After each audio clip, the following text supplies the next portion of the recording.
There was only one preseason game on last night. Eagles, Patriots. And so obviously yesterday we talked about some of the storylines going into it.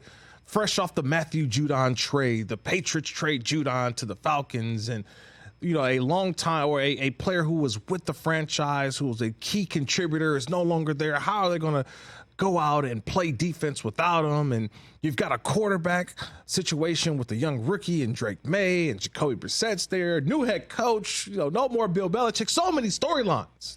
So many. And Brockman, you know it already. You understand.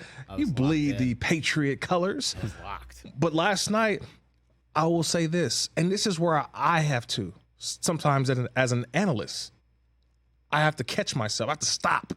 Hammer time. Yeah, I like that. You got to stop sometimes because it is such a week-to-week league, right? Mm-hmm. When I say week-to-week league is that sometimes you change your opinion. Sometimes for me by the series, maybe by the quarter, by the half. Definitely by the right? I've seen a guy go from trash in one series to a Hall of Famer by the end of the game because of his performance.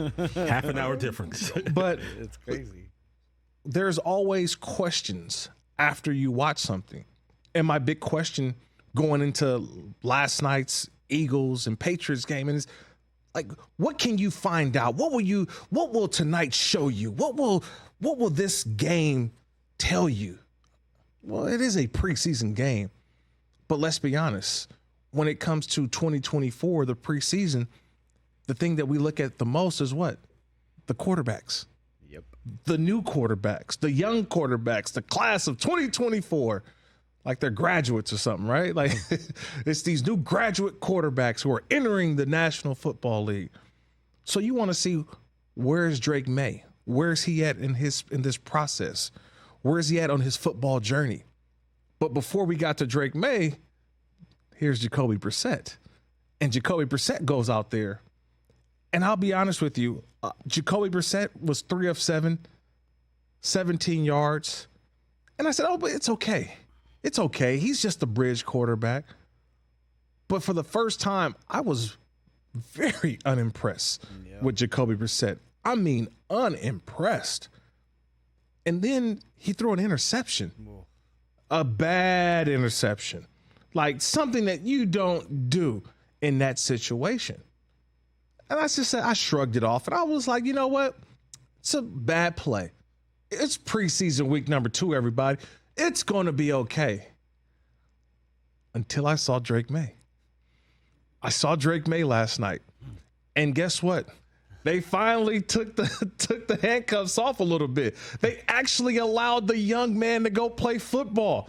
They didn't give him the 7 plays scripted of we hand the ball off and here's a naked bootleg to the right and the open fullback's going to be there. They allowed Drake Maye to actually play football. And for the first time since he's been drafted, I saw something. I saw it. I said, you know what? This kid's probably going to be okay. It may not be right away, but it's probably going to be okay. I saw the confidence. I saw the swagger. I saw a guy who was in command. I saw enough for the Patriots and their fan base to feel like they probably have a shot. Now, look, you can say, hey, y'all said this about Mac Jones a couple years ago when he came into the league. And we all crown Mac Jones the next coming. Oh, we found the quarterback after Tom Brady. But what I am saying is that this dude, Drake Maye, is different than these quarterbacks, I think, of the post-Brady era. What I saw last night from Drake Maye, especially in his touchdown run, things that I could never say before about a Patriots quarterback. Almost to the point where I would have never thought going into the preseason that there was a competition at quarterback. This was Jacoby Brissett's job, everybody. This is his job. He's got this until Drake Maye comes along. But then all of a sudden, you watch, Drake Maye go 6 of 11, find a way on a little read option to go into the end zone near the goal line. And I'm saying, wait. we may not be that far off. And I've said this before. Is Drake Maye the backup? Or are you really, truly trying to put him in a situation where you want him to develop? Because I'll tell you this. If Jacoby Brissett is your starter, he gets hurt, Drake Maye goes in. Drake Maye's not coming out. He is now the quarterback of the New England Patriots. But it has put the head coach, Jerod Mayo, first-year head coach Jerod Mayo, in a precarious situation now. Because I saw it, you saw it, we all saw it. Let me tell you what I saw last night, Kirk, okay? We all saw it. Let me tell you what I saw. Tell me, what did you see? I saw the future. And I saw, you know what else I saw, TJ? I know you can't see it. I mean, your eyes have gone bad. I saw the 7th Super Bowl trophy. I saw the 8th. And I'm not talking about this year or even next year. I saw it. Eventually, it's coming. Drake Maye will win a Super Bowl with the Patriots. Woo. He will get his jersey retired, and he will get that gold jacket someday. Drake Maye is him. Drake Maye can do it all, and Drake Maye is the next great Patriots quarterback. Book it. Okay, make sure we tape that, right? We tape that, right? That's on the books. Yeah, that's locked in on the books. Puts it in the microphone. We're good to go. You all know it, and that's why you're deflecting with jokes. I'm not deflecting. You know it. That throw to Javon Baker yesterday. Oh my God, it was so pretty. Man. That was the prettiest incompletion I've ever seen. In my life. I can't even. Also, by the way, can't believe I'm going to say that. In the old days, that was a catch. In the old days, that probably was a catch. But I've never seen a more better, beautiful, prettier incompletion. It was almost to a point we just obviously assumed that it was a completion. We're celebrating incompletions. We're celebrating incompletions. TJ, when they're that pretty, you celebrate. I'm not gonna lie to you. It doesn't matter what the result was. I jumped out of my seat. Even you heard the fans. You heard them. They were like, I scared the dog. It was so pretty. I jumped out of the couch. But now the scarier part now is preseason, though, right? It's preseason, but still you saw it. But Jerod Mayo, the head coach now, Jerod is seeing it now. And he had this to say after the game, because guess what, people in Foxborough, Drake, we got a competition. Drake. Do you see this as being a competition between the two of them right now as to who's going to be, the starting quarterback against Cincinnati? I do. We have 3 more days of training camp practices, and it's our job as coaches to evaluate, and the competition isn't over. They're still going to go out there, and they have to show not only their, themselves and the coaches, but also their teammates. So it's definitely still a competition. It's still a competition. So I got to go to my resident Patriots fan because I like to. There's only one here. I know there's only one here, but I want to go back to Mac Jones' rookie year. You remember that one? He was great. But you remember in the preseason, made the Pro Bowl. It was Cam Newton's team. Remember that? Oh, yeah. And we didn't know it was a competition, but it was a competition. And at some point, when did we we knew the competition was over when they did what? They released Cam Newton. Everyone was like, right before. Whoa, what just happened? I think we all forget that that competition ended when this just in. Cam Newton has been released by the pay. We're like, excuse me? We know who the starter is now in New England. It's Mac Jones. And to a point where, did we think that Mac Jones was ready, or Bill Belichick felt that he was ready, or knew that there was going to be some bumps along the road? But hey, this guy gives us the best option. I would have never thought that. I would have never seen that. And I would have said the same thing right now currently with these Patriots. Jacoby Brissett is the best option for the Patriots until last night. And maybe we could say it was just one bad game.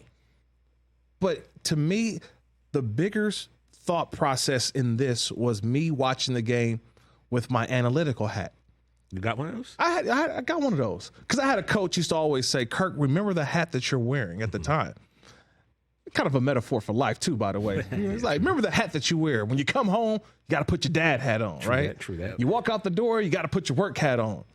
And when I'm at home, when I'm quiet and I'm alone, I turn on my little NFL Premium Plus package, boom.